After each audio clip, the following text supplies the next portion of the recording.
अगर बेटी से कभी हम सफर चुनने में गलती हो जाती है तो ना ही ये समाज माफ करता है और ना ही घर वाले। वही अगर घर वाले के चुनाव में हम सफर गलत निकल जाता है तो ये कहकर टाल दिया जाता है कि इसका नसीब ही खराब था। ऐसा क्यों? जब आप लोगों ने ही चुना है तो नसीब खराब क्यों? दारू पी के मारता है, ये करता है, वो करता है, जलील करता है, आपकी बेटी को नौकर बना के रखता है, तब आप लोगों को सही लगता है। लेकिन बेटी का चुना गया हम सफर आप लोगों को भाता नहीं है, लेकिन आपके चुना गया वो दहेज वाला हम सफर सबको भाता है, समाज वालों को भी, परिवार वालों को भी, रिश्तेदार वालों को भी। ऐसा क्यों?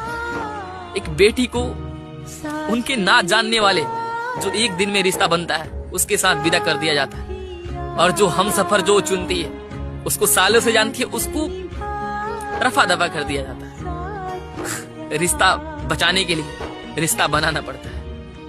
प्लीज